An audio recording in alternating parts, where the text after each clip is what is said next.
Sabbath was the idea that grace surrounds our world like the atmosphere that we breathe. Isn't that a beautiful picture to think of? That's what grace is. And a thought that I shared the first Sabbath, I know you all remember it, don't you? You know exactly what I preached the first Sabbath? You don't?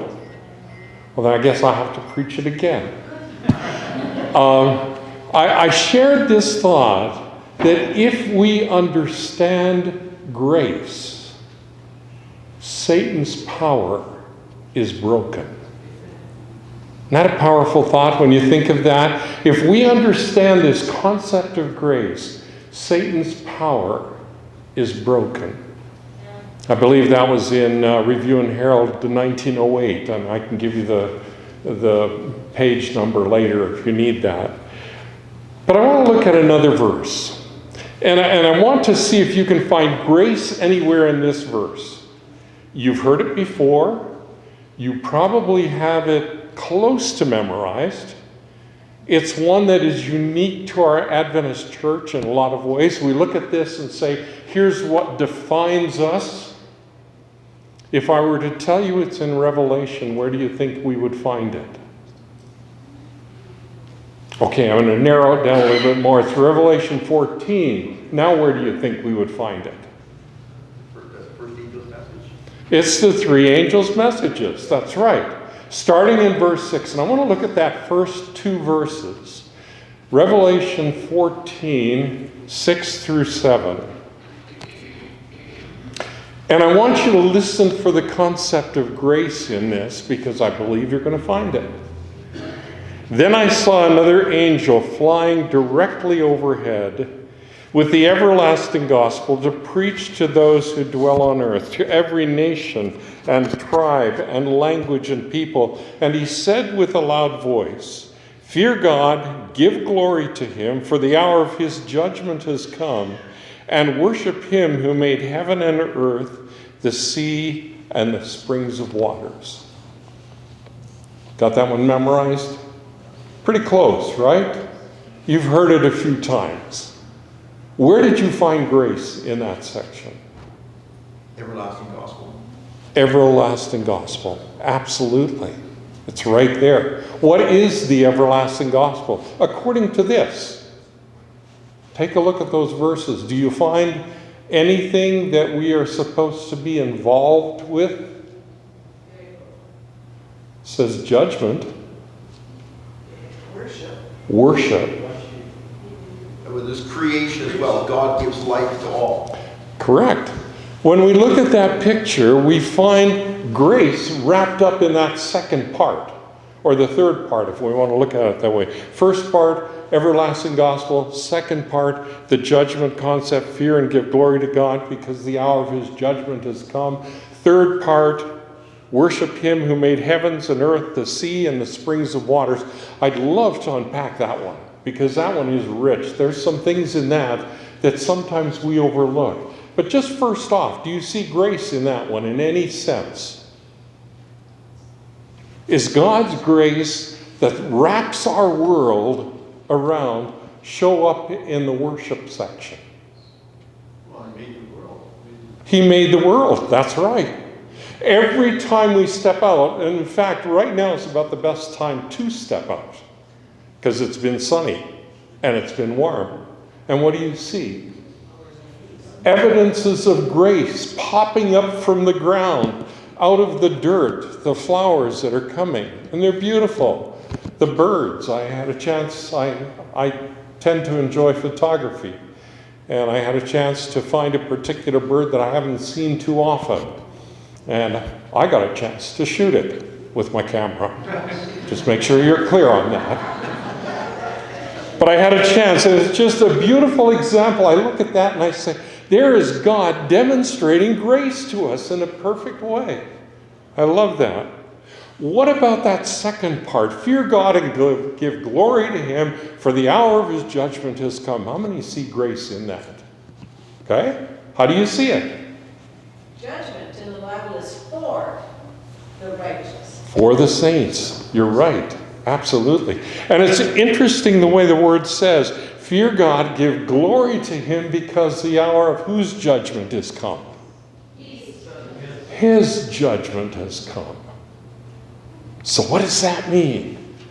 How does that describe grace to me? How do you find grace in this particular part of the message? Well, it's interesting to look at it, and I find it there. I find it there in a rich sense.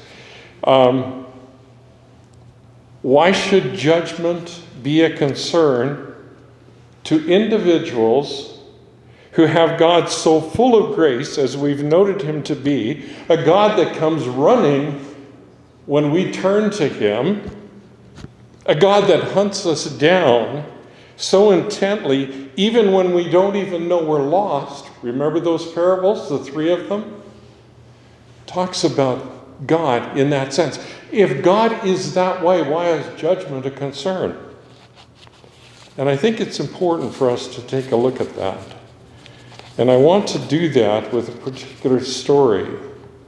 But first, I just want to share something here. It says, I want to look at the idea of judgment in connection with grace. Do these two concepts go together in any sense? Grace, God's absolute loving care for us, poured out upon us, covering our world, and judgment? Can they go together? Well, I believe they can.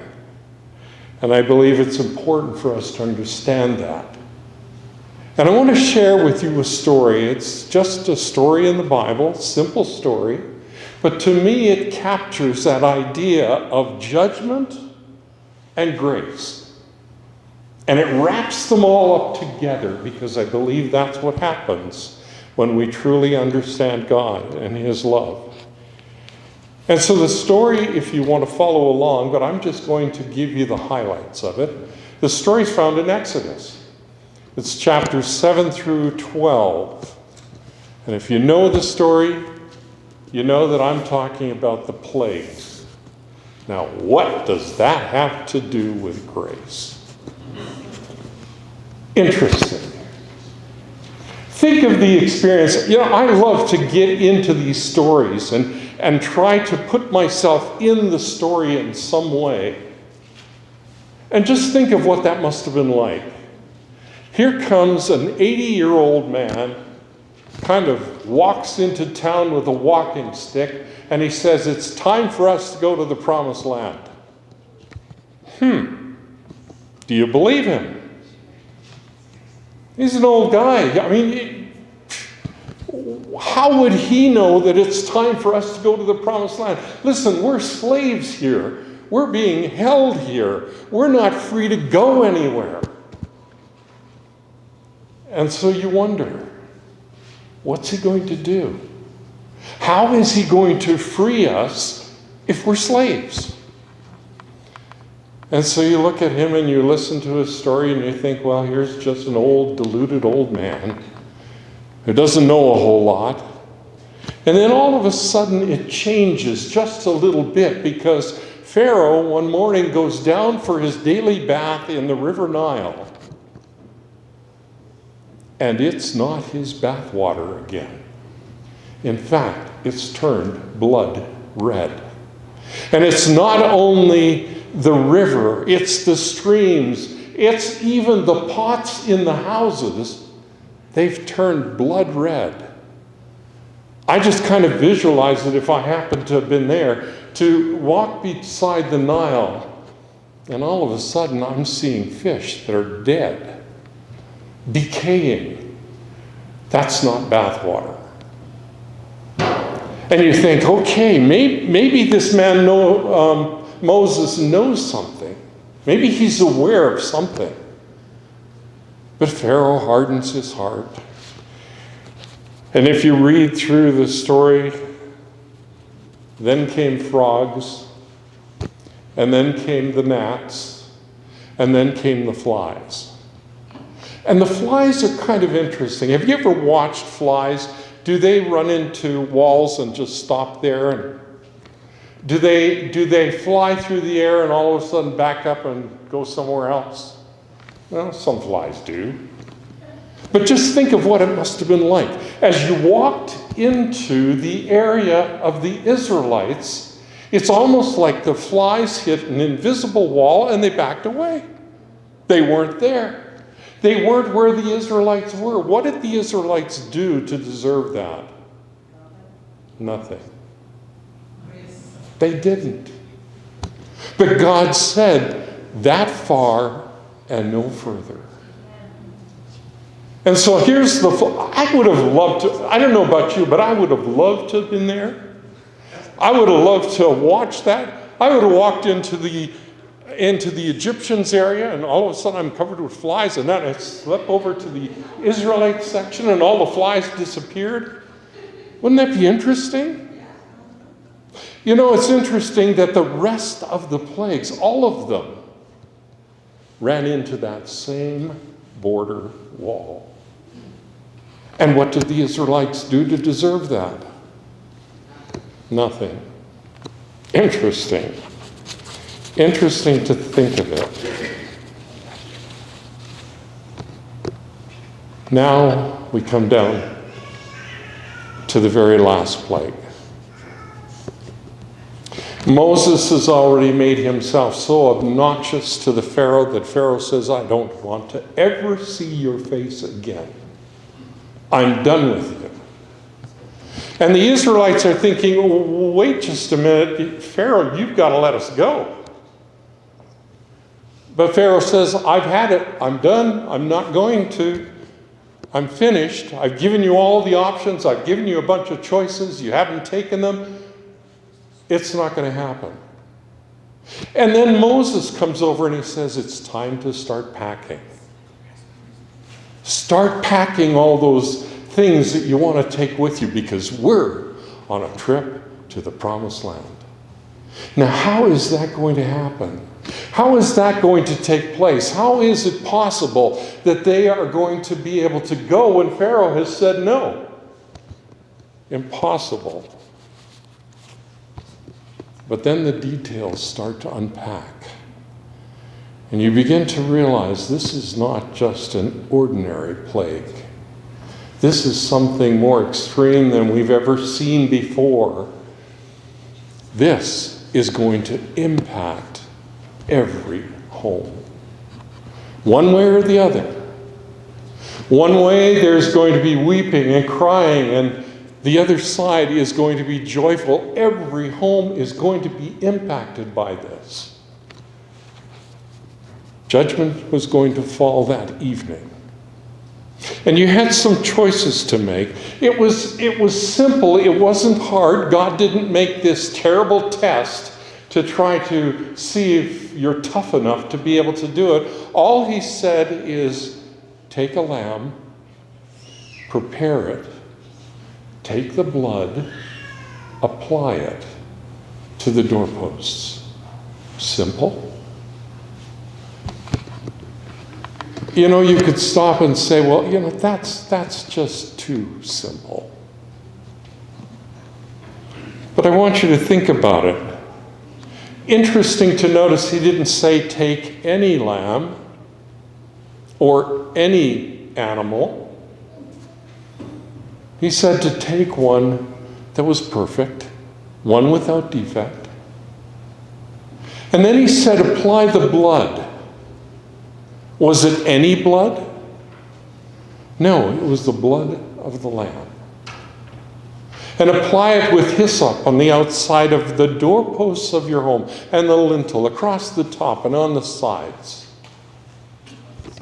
Now that makes for some very ugly looking homes, right? Think about it. Blood splattered because you had to use a hyssop branch. You couldn't use a brush. So it left splotches. But there was the blood on the posts on either side and across the lintel. Simple and yet so far-reaching. Did they trust him? Were there some there that might have said, boy, that's a strange thing to ask of me, and I'm not sure I want to follow through with it? Maybe I'll just watch and see what happens. What do you think happened? It was only those who trusted that put the blood on the outside of the building. It didn't go with the decor. It wasn't pretty. But judgment fell that night. And there wasn't a home that wasn't affected in some way. Either mourning for the losses or rejoicing because they were saved. Now I've got a question for our church here. Just raise your hand if you qualify. How many of you are firstborn in your family? Okay? A few of you are. Is that all? You all have more brothers and sisters that are older than you, okay? Now, it wouldn't affect us so much because I'm seeing it's not all of us here that are affected. But what would that do to our church if we were to lose all the firstborn? I'd have to be one of them because that's what I am. God's grace and His mercy are absolutely free. There is nothing we can do to deserve them. I think I've said that a couple of times already in the last couple of sermons, the emphasis on that, because it's so important. Nothing we can do to impress God that we've either earned either one of those. And yet there is something we do need to do. Have we accepted the forgiveness? Have we allowed the grace to come into our lives? Have we been breathing in that atmosphere of grace that God has placed around this world? Have we allowed God to change us? It changed the buildings when they applied the blood. Have we given God the freedom to make a statement in our lives of what happens when grace comes in? Because that's what took place here. Simple. It wasn't difficult. But were they willing to be able to do what God asked them to do? Simple thing. Just apply the blood. You know, it's interesting to think of, and I thought about this too. You could apply the blood on all the inside doors. You could apply the blood to the firstborn. You could splatter blood all over the inside of the house, but did it do any good? It wasn't the blood, it was the trust. Do we trust Jesus with ourselves? And I could say, listen, a lamb is such a simple thing. Why don't I just bleed some of my blood to protect my child? No, it didn't work. What God asked was a very simple concept. Are you willing to trust me? And to me, that's what the judgment is all about. Because you see, what the devil is trying to do is saying, God, you can't let these people in your kingdom. I mean, just look at them. And God says, you're right. But they have applied the blood. They have allowed the blood to stand between them and the judgment that's coming. And to me, that's a perfect example of grace and justice all wrapped up together. God has forgiven us. Do we accept it? God has covered us. Do we accept that? God has given everything to us possible so that we will be saved. Do we accept that? Do we apply the blood? And by the way, it's interesting, it wasn't applied, like I said, on the inside. Where was it applied? On the outside, yeah. Anyone walking by your home knew that grace had had an influence in your life. And the same thing is true now. As grace has an influence in our lives, it changes us. People see the change. They see something different taking place. Is the blood on our doorposts? Do people see something different when they look at us? Today we have the privilege of taking part in communion. And in a very small way, simply, this communion service is just another way of saying, yes, Jesus, I put the blood on the outside. I've accepted your grace. I'm willing to allow you into my heart to make changes. I can't make them, but you can. And I praise God for that. We're going to have the opportunity right now to have a communion service. And again, as within the Adventist circles, it's open communion. It's open to anyone who's here who wants to take part. And as you know, we follow the model that was laid out by Jesus, where first of all, there was a time when he went around and washed the disciples' feet. He's not here to do that now, so we get to wash each other's feet. And we're going to separate for that. It's a very special time. He's here in presence. We asked for his Spirit to be here. And so as each one washes another person's feet, you are, in a sense, being like Jesus in serving someone else. We're going to separate for that, and then we'll come back here and we'll have the communion service. And so right now, I'd just like to explain what's going to happen. We have 3 different groups that will be meeting. First of all, the women are going to be going right down the hall here and over towards the kitchen. Over in that section is where the women will be able to have communion together. The men, we're going to send you the opposite direction, down the other hall, down to the end, back into the fellowship hall, but right in that corner is where the men are going to be able to serve together. And then we've also set up a location for families to be able to have communion service together. And you will just walk straight down the aisle, straight to the very back wall, and right there is where the foot washing will take place. So right now, I would just like to ask you to move in that direction as you are comfortable doing so. You don't have to, but you can. Families get the water from the men's side. Yes, families will be getting the water from the men's side. So I think that should explain everything that's going to happen. But just think of it. Here is just a very small example, a small way of testifying. Thank you, Jesus. Thank you for that phenomenal gift you've given to us. Thank you for making it simple for us. Father, your grace just covers us completely, and we thank you for it.